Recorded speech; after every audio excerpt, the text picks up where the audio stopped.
All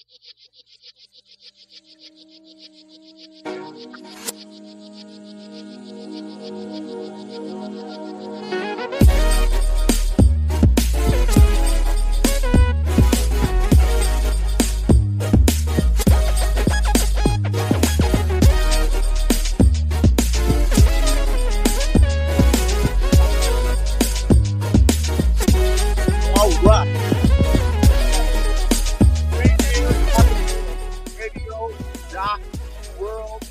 We are celebrating the Earth all week long, right here on Rainier Avenue Radio in partnership with King County Parks.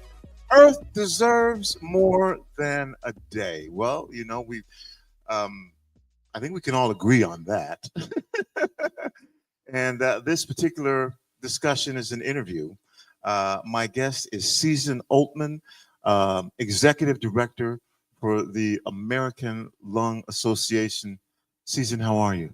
I'm well. Thank you for having me. Well, thank you for being here. Let's get right to this.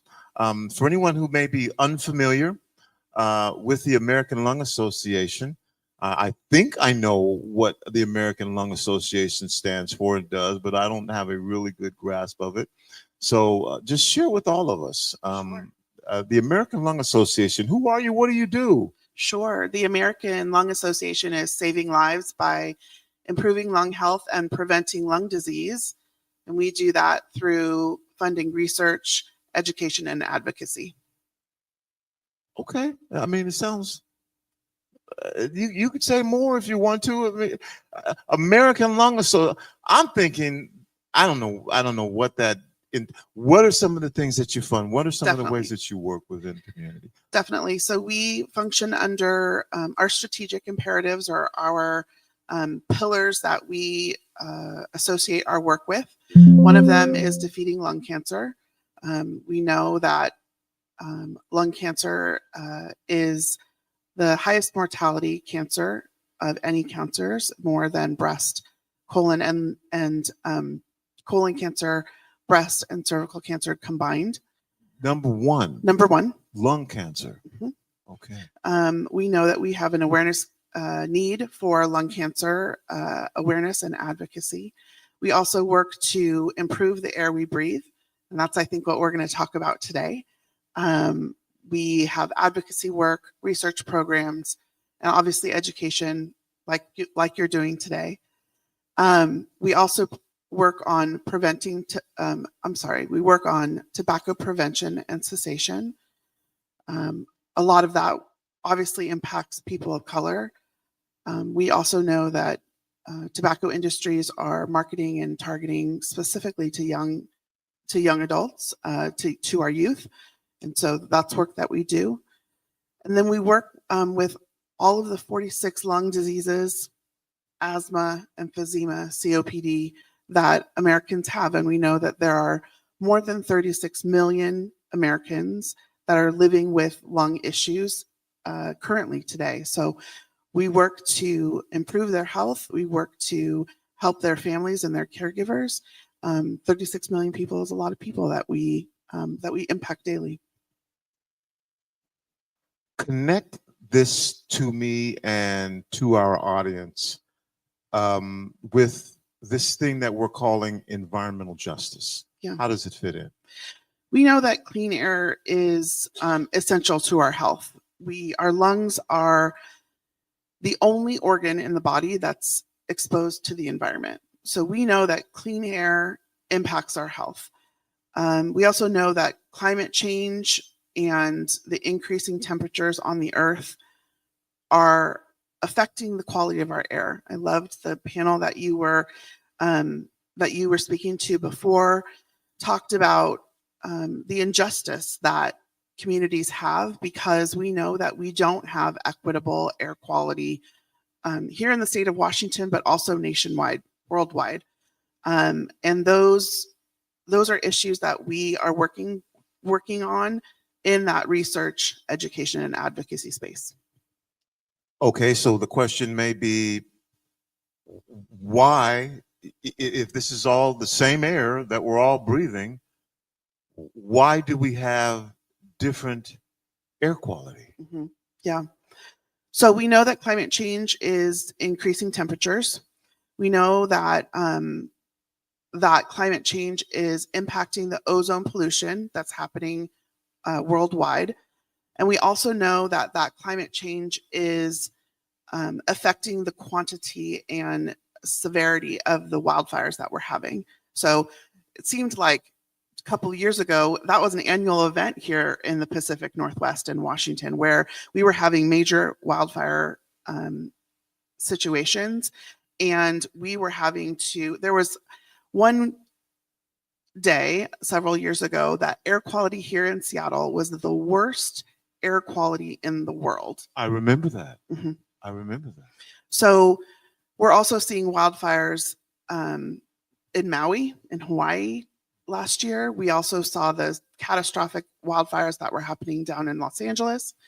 And we know that communities that have a high density of people of color are typically around traffic ways and freeways. We know that our air quality is most highly impacted by transportation. And so the reason why we're seeing environmental injustice is that people of color and communities are living in areas where our air is then concentrating, or they're having a higher level of impact on that transportation contamination. Now, I'm letting all of these conversations go where they go. My intention was not to turn this into a political conversation. However, this is a big political issue, Mm-hmm. a huge political issue. We're talking about countries Yes. that have a position on these issues. My goal again was not to turn this into a race issue. However, that appears to be something again that is difficult to avoid when you are talking about this thing called environmental justice. So I'd like to get your opinion. You know, is it necessary, or maybe it's not necessary, or why is it necessary to center race, to center class, to center equity, when you're having this discussion with someone from the American Lung Association? Is that important? I believe it's important. I think that we know that communities that are high density of communities of color or low income are living in communities like the panel was talking about before, right here, where they grew up and they are seeing gentrification come in, and you're seeing the maybe positive effects of that: sidewalks and walkability, more access to grocers, and not living in a food desert. But they also are living in a community where you're visiting the Duwamish River this week, and the air quality in the Duwamish River, obviously that was a cleanup coalition about the river, but the air quality that's pushed down south from the port and the transportation impact that was happening prior to policy being put in place by diesel engines at the port, of the diesel trucks that are coming in and offloading cargo, and the environmental impact of the ships coming in and the cruise lines coming into Seattle, all of that filtered south into the Duwamish River. And so where you're seeing an environmental impact and a cleanup coalition that is working on the streams and the community there and the environment there, we're also seeing, and we also have tracked the impact of air quality in that community. And that community has traditionally been low income and communities of color. And so that tends to be communities that are more impacted by all of these environmental concerns. And what are some specific environmental justice challenges that people here in the Puget Sound region or King County are facing right now that are unique? And you know, Rainier Avenue Radio, you know how we get down. We amplify the voices and share information regarding Southeast Seattle specifically, but because of the diversity in our community, um, people listen from everywhere. I don't know how that happened, but 1 second.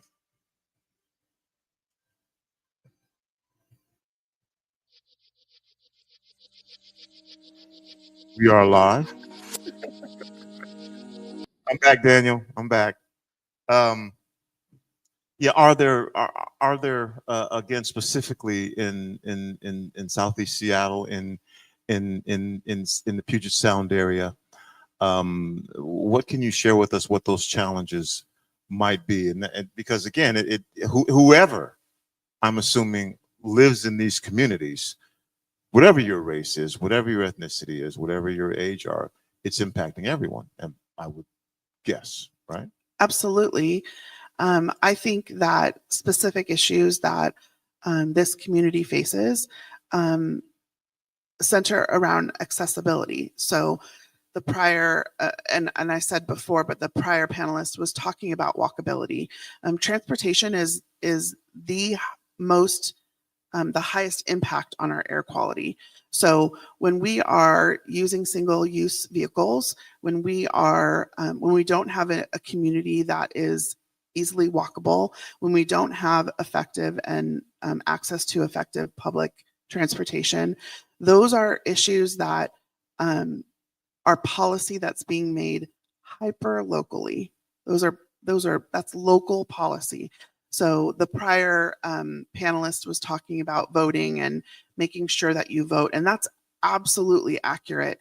But it's also very important to be aware of the policy that are happening here locally. What's being voted on in your city council? What is your local elected official what is the platform that they're continuing to vote on based on what they ran on, what their election criteria was. You know, we here at Rainier Avenue Radio um, actually broadcast several different debates, and I don't remember a question related to what the policies were or what the platform was for climate justice and environmental justice. I know that folks were concerned about unsheltered folks and crime and those types of things but I don't remember. And I guess my reason for saying that is, how does the American Lung Association does the American Lung Association work with our elected officials in addressing climate issues, environmental? Is that something that y'all do? We do, and I'm scrolling. Excuse me, I'm scrolling to the specific bill that was just passed. So, again, I talked about transportation and fossil fuel emissions being the highest impact on air quality. And we supported House Bill 2409 that passed both the House and Senate in Olympia. And this bill strengthens our clean fuel standard. So and that's different. That's not what we're seeing nationally, but here in Washington, our elected officials are supporting strengthening our clean fuel standards. And what that means is that transportation and our families living near roadways are going to have better air quality because our standards are going to be higher. And so policy and compliance will be something that will be able to be tracked. And how do you make that a reality? I mean, as we one of the things as well, that the air doesn't care what the boundary is, and is this something that you are finding as you work with that this is an important issue for our elected officials? And I'm not saying whether they should or shouldn't, but at the end of the day, this is something I'm thinking that if the community doesn't make this a concern, then maybe it's something that those who are running for office don't think their constituents care about. Listen, people are busy. I know. People are paying their utility bill and buying groceries. And I so appreciated Rainier Radio talking about educating yourself. But the reality is we're busy. And tracking what's happening in Olympia or tracking what's happening in Washington, D.C. is hard. It's a lot of information. Our elected officials have whole staff that are trying to help them navigate what's happening. I would say lean on associations like my association, lean on organizations that are helping and are reflecting what your what your beliefs are. Find organizations that will send you news alerts. Find organizations that will text you notifications. Specifically, I will say for my organization, you can advocate for the American Lung Association, and you can do that by going to our website, lung.org, and searching Stand Up for Clean Air. And in that is it will put you into a newsletter. It's a very, very easy process. I participate in it, and there are ways that we can call, email, text specifically elected officials from your zip code and tell them what you believe. Tell them what your opinion is. When our elected officials receive correspondence or communication from their constituents, it's a massive, massive impact. So make a phone call. I'm not a phone call person. I'll text an elected official, or I'll send them an email. And we make it very, very easy. When you join Stand Up for Clean Air, you identify what zip code that you live in, and then we push notifications to you based on that zip code, and then we template the communication. We say, Season is interested, or Season supports or defends or doesn't like this policy. And then it tells them the information about the bill, and it says whether or not you'd like them to vote or not. And that's all templated, and it's literally saying, yes, I want to send this communication, and you have an opportunity to customize the communication if you want. But all you need to do is say, yes, I want to communicate about this, and I have an opinion, and you hit send. Okay, because we're talking about this, and I'm not trying to get into your political Kool-Aid, you know what I'm saying? We're a nonpartisan organization. But it is what it is. You know, we live in a democratic society. We do. And the current federal administration, President Trump, in an executive order last Tuesday, directed the Justice Department to identify any state and local laws and regulations that hamper energy development and stop their enforcement. It exempted dozens of coal plants from a Biden administration regulation imposing stricter standards for mercury, lead, nickel. And President Trump announced the exemption as part of a series of actions he took to bolster the coal industry. We do know that exposure to these substances raises the risk of developmental delays in children, as well as heart attacks and cancer. Exposure to high levels of mercury can cause harm to a person's brain, heart, kidneys, lungs, and immune system. How do you navigate, as the American Lung Association, these changes in federal policies? We live in a democratic society. We do. And our vote matters. The American Lung Association is very concerned about policy and executive orders that are being initiated. Our CEO writes letters to the editor and posts frequently about concerns that affect air quality. Again, those are all posted on lung.org. If you're following us on any social media, you will also see those. We have a report that is coming out actually tomorrow on Earth Day called The State of the Air. And this is a report coming out tomorrow. Correct. Okay. Called State of the Air. And we have several reports now. State of the Air. Okay. Then I'm going to let you get to it. Mm-hmm. So for people who are listening right now, this is coming out tomorrow. How do we gain access to this information? Is it available publicly, or is it something that we can make available here on Rainier Avenue Radio? Absolutely. Okay. It is. It's a report that has been around for decades. It's a report that organizations around environmental concerns look to, and it is a combination of many different organizations tracking and compliance information or compliance data. And we know that in this report, we know that nearly half of the people living in the U.S. Are breathing unhealthy air. Half. Nearly half. Nearly half. Correct. And we also found, and we'll be reporting tomorrow, that you're getting a tease. I'm flirting with you about this report. But we also know that people of color are twice as likely to live in a community with poor air quality as a white American. And we know that Hispanic individuals are living in communities that have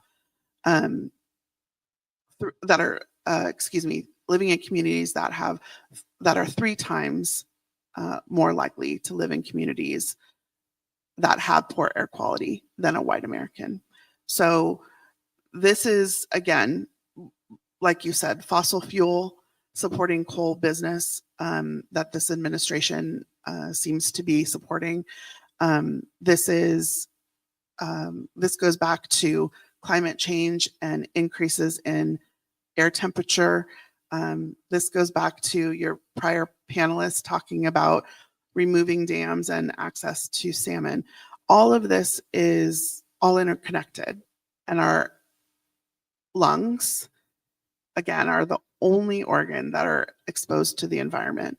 And so when we have poor air quality, we know that communities of color have a higher level of comorbidities. And I know that I'm speaking in kind of soundbite terms, and you told me not to do that. But no, you do what you do. We know that communities of color have more instances of obesity and other medical issues, diabetes. We know that walkability impacts that. When we don't have a community that you can go for a walk, that's going to impact your obesity, or that's going to impact your blood sugar for diabetes. All of these are interconnected, and we know that we need to do our work as the American Lung Association to really continue to identify. But there is call to action. There is work that we can do in order to create that roadmap. I loved that your prior panelist was talking about reparations, but she was also talking about what's the roadmap forward. What are the things that communities can do in order to make sure that the air we breathe, the water that we have access to, the communities that we live in are supporting our health, but they're also supporting the world. My guest again is Susan Altman from the American Lung Association, Executive Director. We're just having a conversation about who you are, what you do, how you engage. And I'm not going to, well, I don't know, maybe I will keep beating this, but for whatever reason, if you're Black, you're breathing air that's 2 times worse than if you're white. And if you are Hispanic, you're breathing air that's 3 times worse than if you're white. That's accurate. I just don't know where to go with that. Like, is this intentional? Is this unintentional? How do we get in this position? Obviously, what do we do about it to correct it? Is it getting worse? I know that's like 17 questions that I'm asking of you, but you have this information as the American Lung Association. What do you do with this information? I'm going to bundle your question. How's that? Okay. And I'm going to say this information, obviously, for those of you listening, middle-aged white woman, I am other in this. I'm providing information, but I'm also understanding that I'm not living in this community, but I want to make sure that this community can have impact and identify their route forward. So I talked about State of the Air that's being released tomorrow. Traditionally, I can't tell you what the results are, but traditionally, Washington has received a failing grade. And we look Washington has received a failing grade. Mm-hmm. Now, I tell you, that's shocking to me, because when you think of Washington, you think of trees, you think Sure. of outdoors, you think of this as an area that would receive a passing grade, and probably with flying colors. You would think that. Yeah. Okay. This report grades ozone levels, short-term particle pollution, and year-round particle pollution. So this data is a year old, what this report is reporting on. Traditionally, Washington has received failing grades, and some of that is due to the wildfire incidences that we've had, like I said, annually for the past several years, where Seattle is on the world news as the worst air quality for a day in the world. Those are maybe something that a person feels like they can't impact. But what we know is that climate change and rising temperatures impact the number of wildfires that we have. So when we're talking about climate change, it's not, it is a very large issue, but it all is connected, and it's all going to impact, what this grade is, but also what our air quality is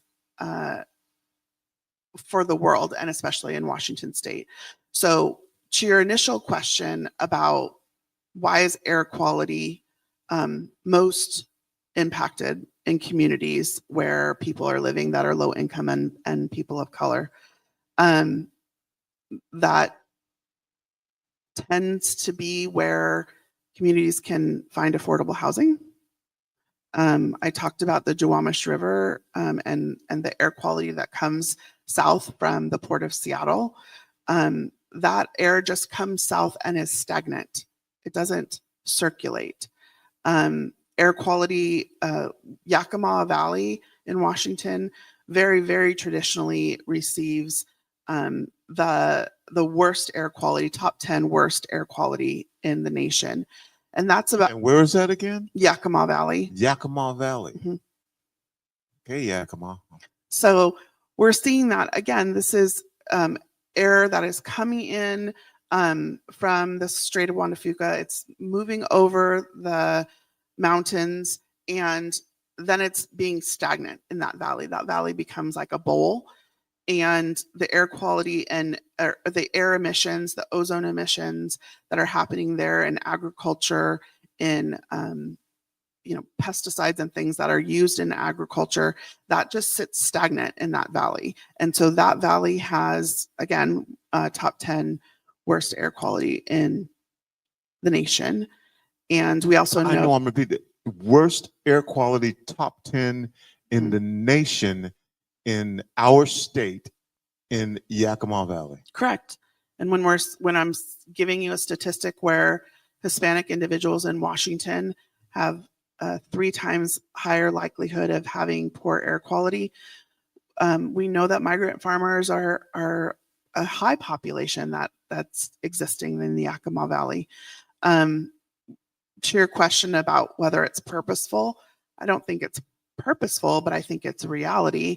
And I think that people can take this data and people can follow organizations that are important to their opinion, and we can impact policy. So I'll give you an example. I talked to you about the bill that just passed that is strengthening the clean fuel standard. We also sat on a coalition that removed diesel and fossil fuel vehicles from the Port of Seattle. They also made sure that the diesel vehicles that were coming in, the semis that were coming in to transport our goods out of the Port of Seattle, needed to be newer than a year that impacted the quality of air that semi truck, that diesel truck was emitting. So this very hyper local policy is impacting the air. That impacts the air in the Duwamish River. That impacts the air here on Rainier Avenue. You are listening to Rainier Avenue Radio World in partnership with King County Parks. This is Earth Deserves More Than a Day. My guest is Susan Altman from the American Lung Association, the executive director. We're going to take a quick break, and then we're going to come back and we're going to finish this conversation. Susan, information that I have, and I want to talk to you about this, says that the countries that have the smallest footprint when it comes to these types of emissions are the ones that are suffering the most. I want to talk to you about that when we come back. That just, the countries that have the smallest footprint are the ones that are suffering the most from this global issue. So we're talking about a global issue here. And of course, I would like to find out your thoughts on that, and if the American Lung Association, how you share information. Because again, we know that the air doesn't address a border, We'll be right back, and we'll talk with Susan Altman from the American Lung Association, among other things.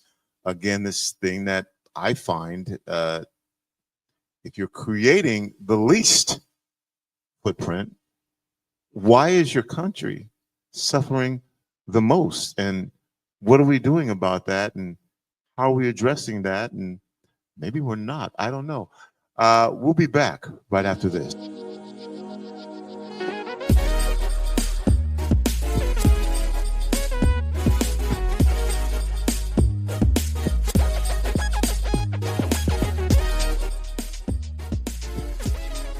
Rainier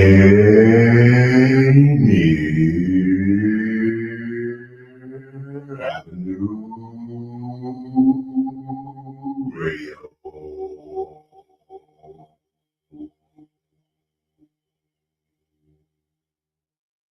Sediment cleanup of the lower Duwamish River has begun. The U.S. Environmental Protection Agency and the members of the Lower Duwamish Waterway Group, which includes King County, the City of Seattle, and Boeing, have begun sediment cleanup of the Lower Duwamish Waterfall Superfund site. This important environmental project will address sediment pollution and help restore the health of the Duwamish River. Starting in the waterway's upper reach, construction activities extend from the South 102nd Street Bridge down straight to the Duwamish Waterway Park. Over the next 3 years, in-water activities will occur from October to February, ending in February 2027. Visit ldwg.org to learn about the upper reach cleanup and sign up for email updates.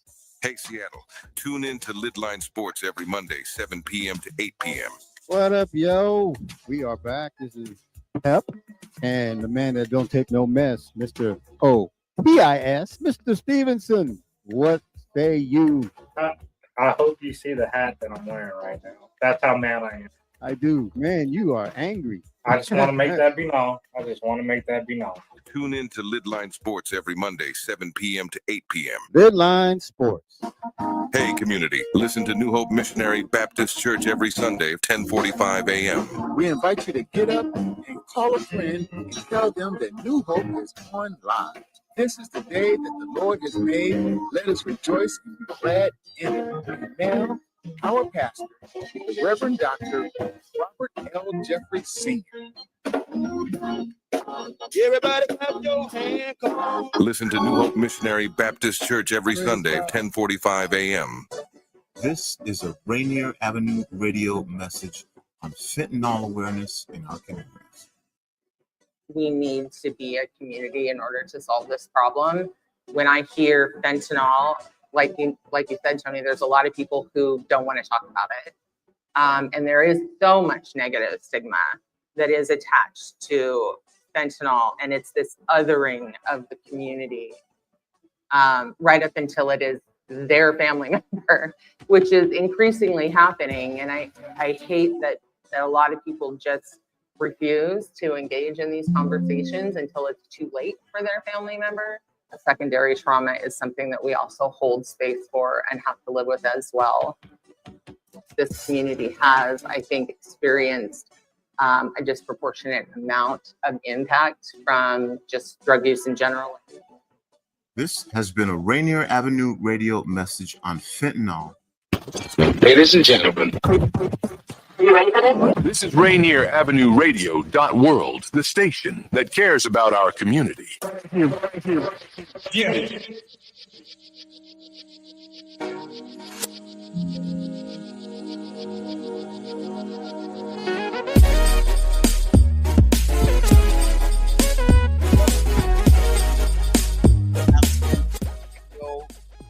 World, and in partnership with King County Parks, we are presenting Earth Deserves More Than a Day. This is a summit of Washington statewide participants talking about climate justice, talking about environmental justice, hyper focusing on South Puget Sound, but definitely all over the state as well. And you'll find that depending on where you live in the state, this is different. This impacts differently.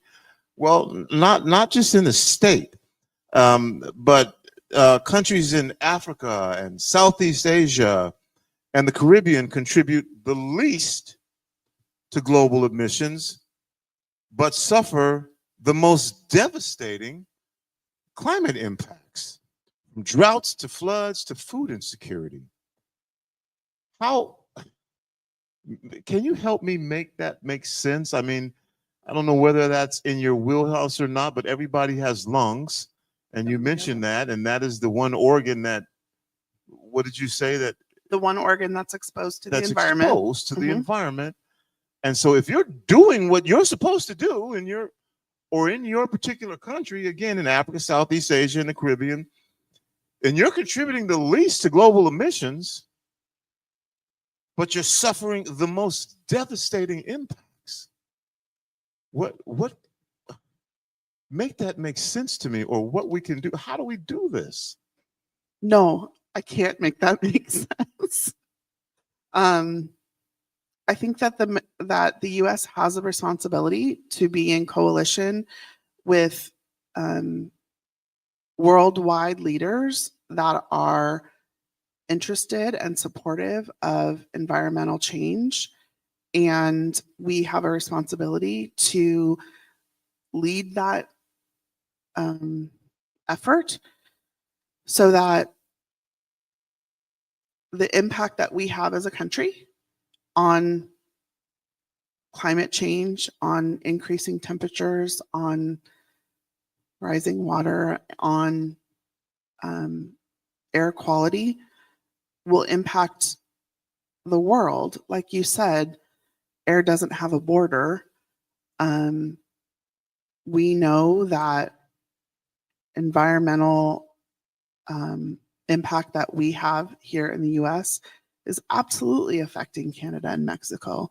It's absolutely. Wait, say that again. We know that air that we are contributing to has no borders. So it's absolutely impacting our neighbor countries.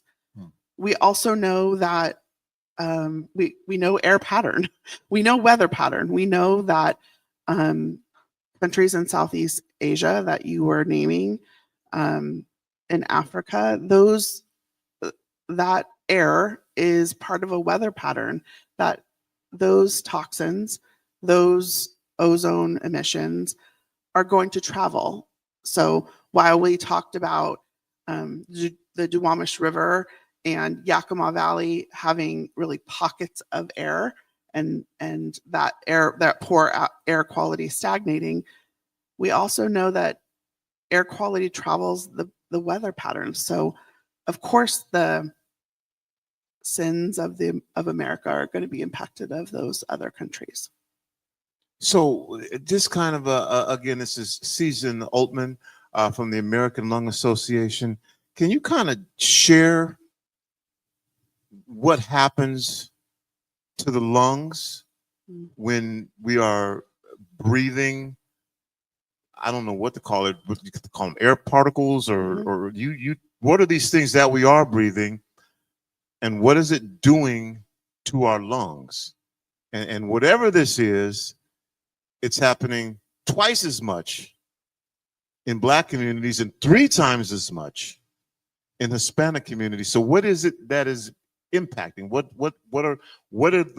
is being done to the lung? Is it something that is decreasing life expectancy? What is it? Is it maybe it's something that we shouldn't even worry about?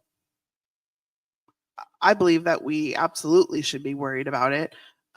We're tracking, like I said, the report that's coming out tomorrow is tracking ozone and particle pollution, short-term and long-term particle pollution. And the particle pollution, the tiny microscopic number that you might hear when we have wildfire smoke, we track that every day. Organizations track that every day nationwide. And that's how you get Seattle has the poorest air quality on a day that we have wildfire smoke. That particle impacts in the lung. So our lung has the capacity to clean air by filtration, but when those particles, those microscopic particles, get too small for our lungs to effectively filter and clean, that impacts our health. That impacts, that could impact lung cancer, that could impact the air we breathe is important in all of the function of the body. The other point of the American Lung Association specifically is the 36 million people that are living with lung disease. So I'm sure you can remember that day in Seattle when it was advised that we don't go outside, and it was advised that we have a filtration system somehow in our house. We stopped high school football because of that. Yes, there's a recommendation for children to not be outside, to impact sports activities. We had all outside activities were recommended to cease. And you remember how hard it was to breathe that day. You remember going outside and just that tension and that tightness in your chest and really feeling like you can't catch a breath. That's what someone with COPD feels like every single day. That's their life. That's what they're living. Someone with asthma that's having an asthma attack, that's what it feels like. So when we have poor air quality on top of that, those people are the people that we are supporting, because those people are not able to leave their house. They're having difficulty getting to work or going to the grocery store. They're having, they can't go out and exercise. And we know that communities of color are more highly impacted by those kinds of diseases. So air quality is more impactful to them than somebody who doesn't have lung disease. What are, in this community, in this state, what you consider to be the pressing challenges in regard to the quality of the air? My guess right now is wildfires, but I don't know. Is it also something else, or is that the predominantly main thing? And my understanding again is that this has went from being something seasonal to all year round. What is it that's impacting our air quality? So we know that climate change and transportation are the 2 highest impacts on air quality. Climate change and transportation. Mm-hmm. Okay. So what we can do locally here, Washington State, is we can support policies like the bill I talked to you about that's ensuring a higher standard for clean fuel. We can make sure our elected officials are voting for that bill. That happened. We did it. That's a success. But those bills are coming up all of the time during session. So make sure that you're plugged into an organization that is supporting your values. Climate change is a global issue. It's not something that America is going to solve by itself. It's something that has to be an international coalition that's making a decision that being dependent on fossil fuels is not tenable. Being dependent on fossil fuels is not our vision forward. That is not how we're going to find environmental only thing I'm going to justice. say here is that we are a democratic nation, and we just voted for an administration that just rolled back some of the protections that we have. And you're saying that's not the way forward. That makes for an interesting political discussion and what people think and want. Yes. In this country. Anyway, I'm just bringing that up. Yes, Go ahead. Effectively did. American Lung Association is a nonpartisan organization, but we do have opinion about policy. We do have opinion about, for example, the measure that you just talked about that rolled back protections against fossil fuel and coal companies. Our CEO is actively communicating and disagreeing with those actions. Again, America's not going to solve this. This has to be an international decision to not be dependent on fossil fuels and what that way forward is. I hope that every individual votes in order to support the environment moving forward. My guest again, Susan Altman, Executive Director of the American Lung Association. Susan, I want to thank you for joining us and having this conversation. And I want to give you the opportunity for final words. Anything that you would like to share with our audiences, again, locally, statewide. We know that people are listening from around the country and undoubtedly listening all around the world as well to these important conversations that we're having here. So whatever you'd like to share for final words, the floor is yours. Thank you. First of all, thank you for coordinating. What a impactful week of educational opportunity. You can take the pledge to stand up for clean air. Go to lung.org and take the pledge, stand up for clean air. You can talk to your communities. This is such a beautiful example of that. Talk to your communities about climate change and why you're concerned.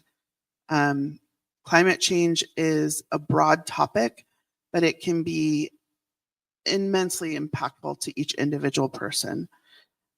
Reduce your fossil fuel use. Walk, bike, take public transit, carpool, just drive less. I grew up in the 90s and it's recycle, reduce, reuse, right? I walked in here and was handed a water bottle that I needed. That's a plastic single use. We need to make sure that we're covering all of the bases and making sure that our environment is more than just air. It's more than just water. We can save energy. We can switch to LED lighting and we can turn off lights.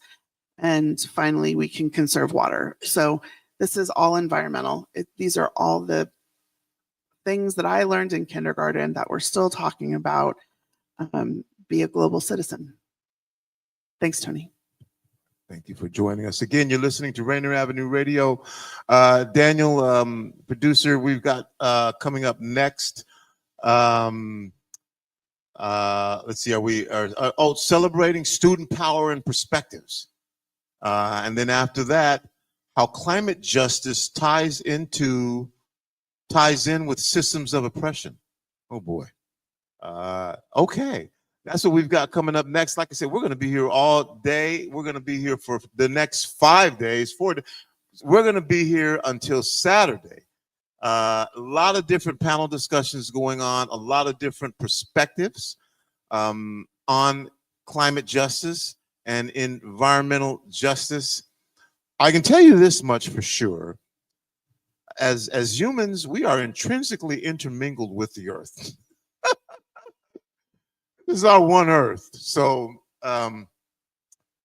whatever happens, I hope that you listen this week, and whatever your opinion is, this is an opportunity to be more informed about whatever that opinion is that you have. That's it. That's all the time that I have. That is going to do it for the kid. It's me, Tony B. And again, special thanks to Susan for joining me. Saying, in about 10, 15 minutes for the next panel discussion. And we'll be back. So whether you believe you can or whether you believe you cannot, you're probably right. I'm out. Peace.